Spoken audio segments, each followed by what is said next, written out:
नमस्कार। आज मैं आप लोगों को मलमास की कथा सुनाऊंगी। मलमास को अधिक मास और पुरुषोत्तम मास के नाम से भी जाना जाता है। क्यों जाना जाता है यह भी बताऊंगी। अगर आप चैनल पर नए हैं तो हमारे इस चैनल को सब्सक्राइब करें। कथा अच्छी लगती है तो हमारी इस वीडियो को लाइक करें, शेयर करें और कमेंट्स करना ना भूलें।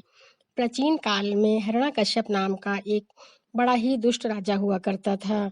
उसने ब्रह्मा जी को प्रसन्न करके यह वरदान मांग लिया कि वो ना दिन को मरे, ना रात को मरे, ना नर से मरे, ना नारी, ना किन्नर, ना पशु पक्षी जीव जंतु किसी से भी उसकी मृत्यु ना हो। यहाँ तक कि धरती, आकाश, पाताल किसी से भी किसी भी तरह से तंत्र मंत्र से उसकी मृत्यु ना हो। और साथ में उसने यह भी मांगा कि वर्ष में जो 12 महीने होते हैं उसमें भी उसकी मृत्यु ना हो। तो ब्रह्मा जी ने तथास्तु कह दिया। यह सुनकर वो बहुत प्रसन्न हो गया, क्योंकि उसने पहले ब्रह्मा जी से अमृत का वरदान मांगा था। और ब्रह्मा जी ने कहा था कि नहीं, मैं अमृत का वरदान तो नहीं दे सकता, उसके अलावा कोई भी वरदान मांग लो।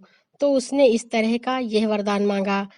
और वो यह सोचकर प्रसन्न हो रहा था कि देखो, ब्रह्मा जी ने मुझे अमृत का वरदान तो नहीं दिया, मगर जब मैं किसी तरह से मर ही नहीं सकता हूँ तो मैं तो अमर ही हूँ।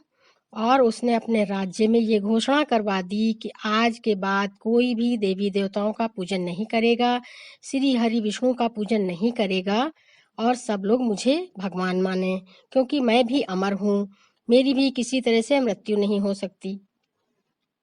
इस तरह से वरदान पा करके वो पहले से ज्यादा उदंड हो चुका था, बहुत ही अत्याचार करता था।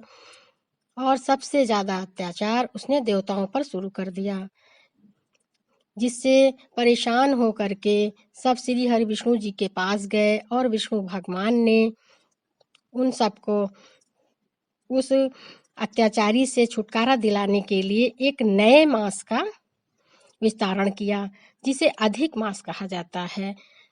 अधिक मास कैसे बनता है, कैसे हुआ?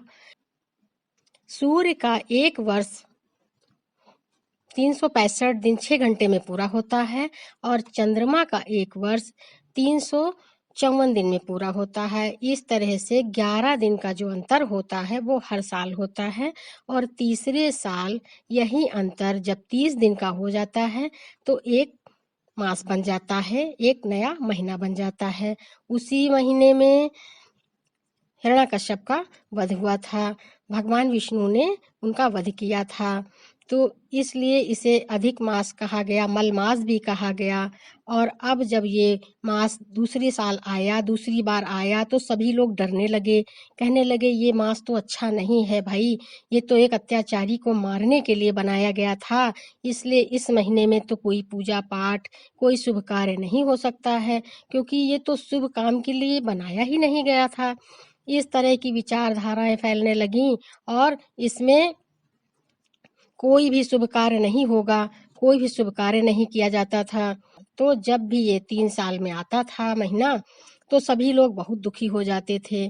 तो इस तरह से जो मलमास का महीना था, श्री हर विष्णु के पास गया और कहने लगा, हे नाथ, मैं तो 3 साल में एक बार आता हूँ, मगर सब लोग मेरे आने से दुखी हो जाते हैं और कहते हैं इस महीने में तो कोई शुभ कार्य नहीं हो सकता है, और मेरे जाने का इंतजार करते हैं। तरह तरह की हीन भावनाएं उनके मन में हैं। मैं बहुत परेशान हूँ, कृपा करके आप मुझे अपना लीजिए। तो भगवान बहुत प्रसन्न हो गए और उन्होंने कहा, ठीक है, आज के बाद ऐसा कुछ नहीं होगा, तुम्हारे इस महीने को मैं अपना नाम देता हूँ, पुरुषोत्तम मास, क्योंकि मेरा एक नाम पुरुषोत्तम भी है। मगर आज के बाद इस महीने में, हाँ, शादी ब्याह, मुंडन, यहाँ तक कि नाक कान छेदन, गृह प्रवेश, गृह निर्माण और किसी भी तरह के शुभ कार्य नहीं होंगे। तिलक, परीक्षा, गोद भराई, ऐसा कोई भी शुभ कार्य नहीं होगा। मगर इस महीने में जो हरि का नाम लेगा, मेरा नाम लेगा, भागवत गीता पढ़ेगा और पूजा पाठ करेगा, मंत्र जाप करेगा, उसका 10 गुना फल मिलेगा। और इस तरह से इस महीने से लोग डरेंगे भी नहीं और इसमें कोई शुभ कार्य तो नहीं होगा, मगर जप तप का 10 गुना फल मिलेगा। और ये अधिक मास फिर प्रसन्न हो गया और प्रसन्न होकर के उसी समय से सब लोग इस महीने को पुरुषोत्तम मास के नाम से जानने लगे। और इस महीने में जितने से ज़्यादा जप तप होता है उसका 10 गुना फल मिलता है। इसलिए मैं यही कहना चाहूँगी कि इस महीने से डरिए नहीं, इस महीने से बिल्कुल मत डरें। जितना ज़्यादा से ज़्यादा आप जप तप पूजा पाठ कर सकते हैं। आपको कोई मंत्र नहीं आता है तो ओम नमो भगवते वासुदेवाय नमः का मंत्र जप सकते हैं। अगर ये भी नहीं कर सकते तो हरि ओम करें, हरि हरि करें। कृष्ण भी एक मंत्र है, कृष्ण कृष्ण जपें, राधे कृष्ण हरे मुरारी हे नाथ नारायण वासुदेवा जैसे मंत्रों का जाप कर सकते हैं। आपके कोई गुरु हैं तो आप उनके द्वारा दिए हुए मंत्र का जाप कर सकते हैं। अगर आपके कोई गुरु नहीं हैं तो आप शिव जी का ध्यान कर सकते हैं। और वैसे तो ये मास श्री हरि विष्णु को समर्पित है, इसलिए विष्णु भगवान का ही जाप करें। इस महीने में कहा गया है कि जो भी आप करेंगे उसका 10 गुना फल मिलेगा। तो मतलब यही है कि हम झूठ बुराई किसी की ना करें, झूठ ना बोलें, अच्छे से अच्छा काम करें ताकि हमें 10 गुना फल मिले।